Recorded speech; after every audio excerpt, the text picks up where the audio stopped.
Alright, y'all. So, we're back on 13 Reasons Why Season 3. Welcome to Mo Talks. I don't know how I'm gonna, introduce y'all to my channel. I'm trying to figure things out now, but I'm gonna just go with it. You feel me? Because I need to, start posting on YouTube, y'all. This is for y'all. Alright, put this in the freezer. Alright, so we're gonna jump back to 13 Reasons Why Season 3. I left out Ani. I left out a character from the cast, and it's Ani. Of course I left that bitch out because she's so new that we ain't know who the fuck this bitch was. But she grew on us, so we're going to talk about the bitch because there's a lot to talk about. This bitch was a lot. And I had to write some things down, y'all, because, I got to keep my notes, you know. I'm going to start being very organized with this shit. So, back to 13 Reasons Why Season 3. So, let me tell y'all my first impression. My first impression with Ani, when she first of all, when I first was watching episode 1 and I heard this black bitch come out of nowhere with the narration and shit like that. Narration, is that even a word? Narration? Listen, a narrator came out of nowhere and it was some black bitch and I'm like, who the fuck is this? You feel me? Hi, my name is Ani.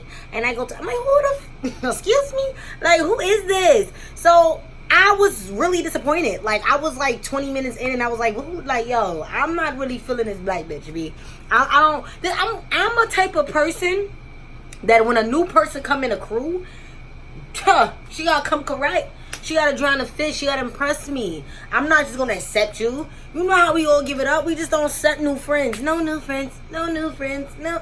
Feel me? But the bitch started to grow on us, so we gonna get into that. But I ain't gonna hold you. My first impression was, who is this bitch? I don't like her. She's too much right now. She don't even. Why she feel like she's gang? Why she think she could just fit in? Bitch just started talking like she does this. What the fuck? You feel me? I didn't like it. I was really up. I was you feel me? Who is this? Come on now. Everybody been through mad shit and she just came out of nowhere. She was going through shit too. No.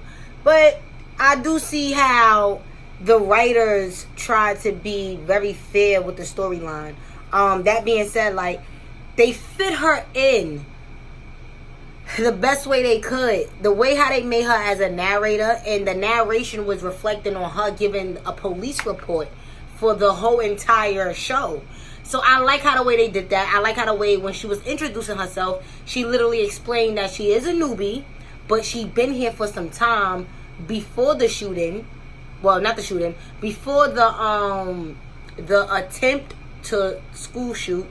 And et cetera, because she was involved, she was in the scene of the school shooting too. But I don't think she was season 2. We didn't even see no Ani in season 2, because remember the season 2 ended off with Tyler about to shoot the school up, and Ani was not in season 2. So the way how they fill her in was she wasn't a factor, but she's a factor, meaning as in it's time to tell her story now. You feel me? And yeah, whatever. I don't know. That's what I was getting so far of how they try to fill her in. She been around. She's not gang, but the bitch been around and she slowly started becoming gang. So we gonna get into that. So that being said, she's just been around. So my second thing that I noticed about her is when her going around and asking a lot of questions and being fucking nosy. And I was like, yo, this bitch is so nosy, she's still pissing me off again. So as I'm going through the episodes and stuff, I'm like, yo, this bitch is so nosy. She asks a lot of questions. She just always under somebody. What the fuck? What is her motive? I need to know, what is this bitch here for?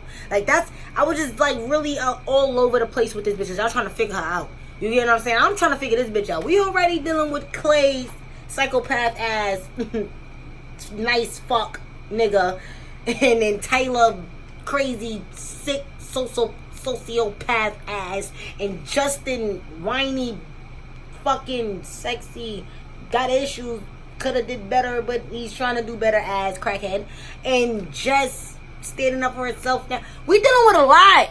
You know what I'm saying? So we trying to figure this bitch out. So, yeah, now she's asking questions. I'm like, yo, this bitch is so nosy. What is her motive? Yada, yada, yada, whatever. So, boom. The third thing I realized about her is that she started to become good at analyzing things.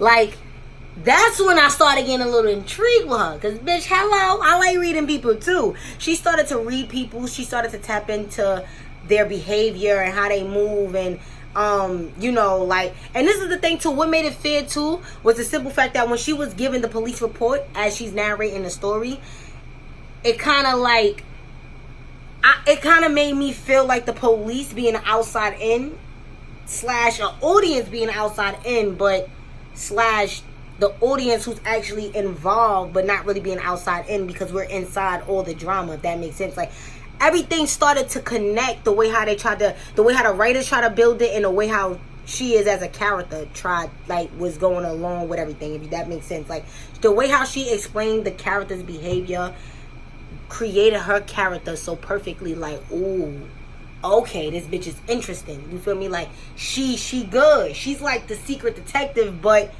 she's starting to become gang once you see how the way her and Clay relationship is, because they start to get very close, and he starts to trust her with information, and she started telling him information. Then I started to like, okay, she seemed like she could be helpful. Cool. I'm liking her so far. Then that's when shit gets spicy. This is when she started to. Alright, so this is when she started to recognize Bryce behavior. I like the fact that when I realized that she was the type of person to sense other people's behavior, and you know how the way a person act, and how, you know, etc. I like the fact that she started to tap into Bryce, and she started seeing another side of Bryce that a lot of people don't get to see. And what I realized around that time, when she was starting to see another side of Bryce, that, because you remember, people was only telling her, you know, giving her like a lot of gossip of who he is, you know, like he ain't, you know, he's bad, he's a monster, he's a rapist, you feel me, he ain't shit, he's crazy, whatever.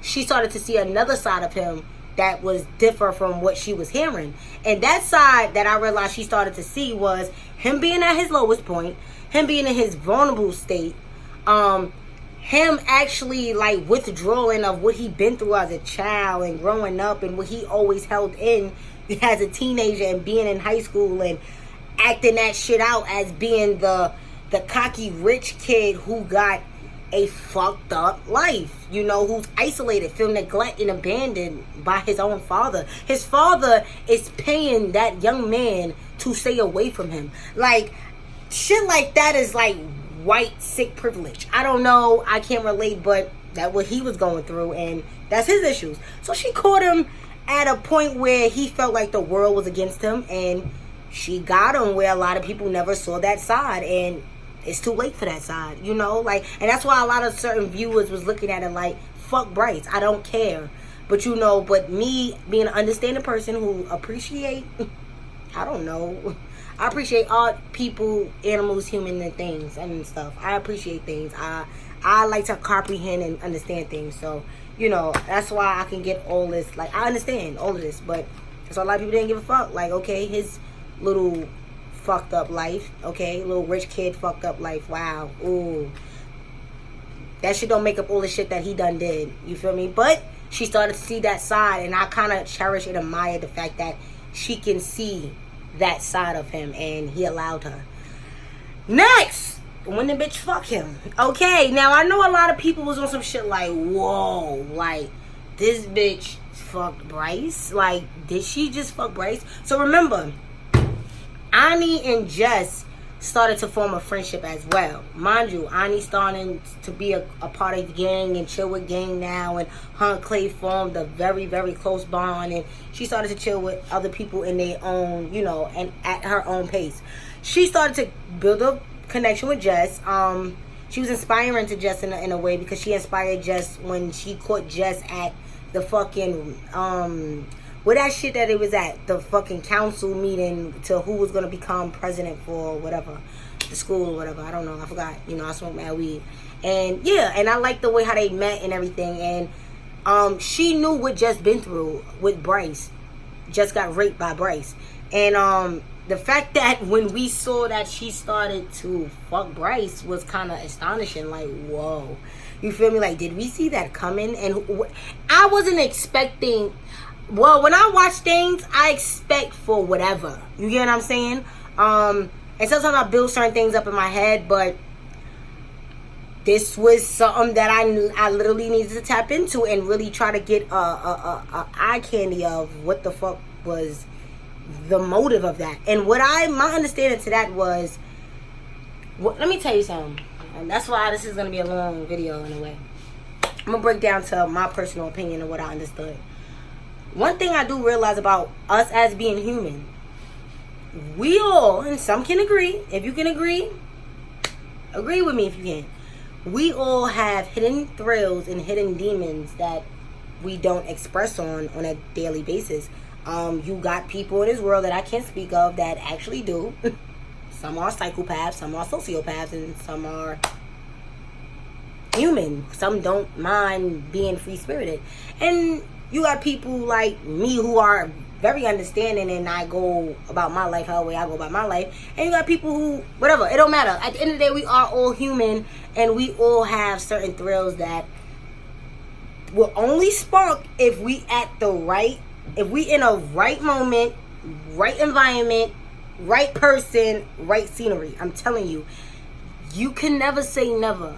Anything is possible. So just letting y'all know, not saying, oh, you will be the one to do this, you will be the one to do that. You just won't know where life would take you. And my understanding to her sleeping with Bryce was, she was intrigued in a certain way. I don't know. I can't speak of. She wasn't shooting in the gym when this nigga was doing all this fuck shit. And with the whole Hannah Baker shit. But she heard what she heard. But she got another side of him that intrigued her. You feel me? Due to what she heard. So it was a thrill. I can't explain that. But I can understand that. It's just something that she tapped into. Did she feel guilty after? Yes, the fuck so. That's what thrills is all about. That's like sleeping with somebody that you shouldn't be sleeping with. It's a thrill. So, not condoning it, it's just understanding it. And she acted on it, and look, she felt guilty. She started to transition as she was going, still was kicking it with him when, having her little fair shares with him, but she knew she was fucking up. And at a point, she started to move a little funny and wanted to, distance herself from him. And he was, he took it. We're not going to get to Bryce, but we just talking about Ani and her behavior and how the way she took it. And then she finally started to own up to her shit. And she went to Jess and she talked to Jess about it and told Jess at the very end of everything and was acting, how that went about season 3. And that's what she asked Jess, what's the worst thing you ever did? So, I'm not saying, like I said, I understand it. Just, I hope that, the way how I broke that down, I hope y'all get, like, the pace of everything. Like, I hope y'all understand the way how I understand things. Other than that, do I condone it? No. Do I accept it? No. But do I understand it? Yes. It's just understanding certain things. This is my knowledge to it. And what else? Let me hurry up and cover everything because and that's really about it. We wanted to talk about Ani, but I ain't gonna hold you. So that's my ending point with Ani. One last thing I want to say about Ani. I'm lying. A lot of people was having controversial off of her being a liar. Do I think she's a liar? Yes. I think she does lie a lot. I believe that Ani is very intelligent. She has the ability to communicate, analyze, very observant. She's one of a kind. She's so good at what she do as a person that she can become the biggest manipulator of all times. That's every day. People use their great intentions for the worst. So yeah, I definitely do feel like she is sneaky. She do lie for the sake of her, and she do have certain motives. And very late, she starts to do the right thing. So she goes by her greater intentions. She goes by her greater intentions. She goes by how she truly feel. She's very intuitive. She likes to live life and take risk and then pay the price later, if so. Like, you feel me? So she a risk taker. That bitch is a Gemini. I'm telling you that right now. Yeah, them bitches don't listen until then. Like, you feel me? But, yeah. But I fucks with her. It's more to observe, to see what she's about, her character. And another thing too, yeah, she's very sneaky and she'll do whatever it takes for the sake of her and the people she loves. But, yeah. So, yeah, that's what I got so far. Before I end this video, I want to talk about Justin and Jess. And their relationship. I don't know how everybody feel about Justin and Jess. I don't know how y'all feel about them being together and getting together or whatever, because yes, he made a mistake. Yes, he was weak at a point when he saw the person that was supposed to be his best friend raped his girlfriend, and I don't condone that. They went through their bumpy roads over that or whatever, but that is the love of her life, and he do love her, and he is showing and improving, and he been through a lot himself. I do fucking congratulate him standing up and speaking his truth of him being raped before, right along with Tyler. We definitely about to get into Tyler. So I feel like Justin and Jess are the greatest example of not giving a fuck of what society and people gotta say, because they shit definitely don't stink like at all. I mean, they shit definitely do stink like everybody else's. And Justin is a strong individual. Like, he have a story where he was sleeping with men for money. You know, he done did drugs. He had a hard knock life. His father was never around. Mother was a fucking alcoholic, drug addict, whatever. Too much. That man been through a lot. I really love their relationship now. I wish them the best, and I'm glad that they can overcome the worst. A lot of people can't do that. So, word. And let's get to Tyler. I love Tyler. Tyler is, man, he was never a freak to me. He kind of used to scare me here and there, but I always was patient with Tyler. You get what I'm saying? And shit is crazy. You feel me? But I fuck with Tyler for speaking his truth and standing up. That shit made me cry. I love the fact that he told Clay what he been through. That shit made me cry too. But yeah, that's my review on everything else. So subscribe, like, share. Tell me your personal opinion about Ani. Tell me your personal opinion about Jess and Justin relationship. And your personal opinion about Tyler. And any personal opinion about the whole damn show. Clay, whoever. Just speak your truth. Let's talk about it. Let's have a conversation like real family. I know. And yes, I need to eat. I'm hungry.